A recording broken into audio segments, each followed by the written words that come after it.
Friends, हम AIPMT 2015 का question discuss कर रहे हैं। ये नीट के PYQs हैं। Okay, two metal wires of identical dimensions are connected in series if rho one and rho two sigma 1 and sigma 2 are the conductivity of the metal wires respectively. The effective conductivity of the combination is okay. तो हम देखते हैं, यहाँ पर इसको draw करते हैं।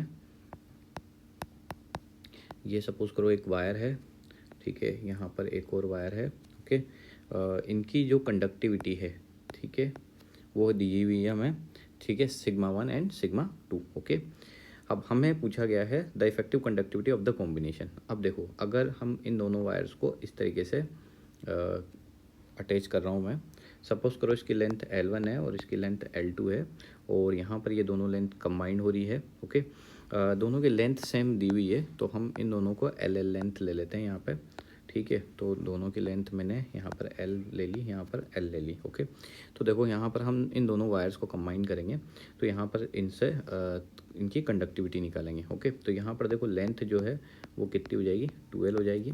अब देखो हम जानते हैं R इक्वल टू होता है रो L बाई ए। ओके, यहाँ पर रो क्या होती है, रजिस्टिविटी ऑफ मटेरियल।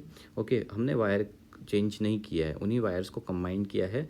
और यहाँ से हमें एक और बात पता है कि जो रजिस्टिविटी होती है वो 1 अपॉन कंडक्टिविटी होती है, मतलब रेसिप्रोकल होता है। ओके, तो हम यहाँ से फॉर्मूला बोल सकते हैं L by sigma A. Okay, ये ओके, तो यहाँ पर हम सपोज करो अपन फर्स्ट वायर के लिए लिख रहे हैं।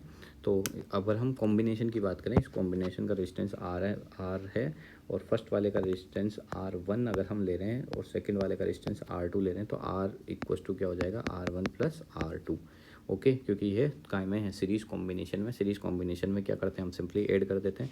अब देखो R के लिए अगर हम लिखेंगे तो लिखेंगे रो, अब इसकी लेंथ होगी 2L और एरिया होगा A। ओके, यहाँ पर होगा, और रो को भी हमने क्या है, कंडक्टिविटी की टर्म्स में लिखा है, तो हम ऐसा करते हैं, इसको कंडक्टिविटी की टर्म्स में लिख लेते हैं। तो यहाँ पर 2L L बाई सिग्मा ए हो जाएगा। ओके, यहाँ पर क्या हो जाएगा, L by sigma A. Okay, और यहाँ पर भी क्या होगा, L बाई, और इसकी जो कंडक्टिविटी जो सिग्मा 1 थी, इसकी सिग्मा 2 ए। क्लियर है। अब देखो यहाँ L बाई ये सब में सेम है, तो ये कॉमन लेके कैंसिल आउट हो जाएगा। मैं डायरेक्ट कट कर रहा हूँ, तो यहाँ बचेगा 2 बाई सिग्मा, ठीक है, यहाँ 1 by sigma 1 plus 1 by sigma 2। Okay, हमें क्या निकालना है, ठीक है, सिग्मा निकालना है। मैं यहाँ पर एलसीएम ले लेता हूँ, सिग्मा 1 सिग्मा 2, तो यहाँ बचेगा sigma 2 plus sigma 1। Okay, clear है।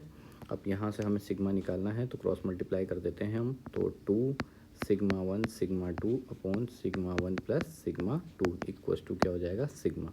तो ये हमारे पास कंडक्टिविटी सिग्मा की वैल्यू आएगी 2 sigma 1 sigma 2 upon sigma 1 plus sigma 2। तो कौन सा ऑप्शन करेक्ट हो जाएगा, ऑप्शन नंबर सेकंड करेक्ट हो जाएगा। आई होप आपको ये क्वेश्चन समझ में आएगा। Thank you for watching.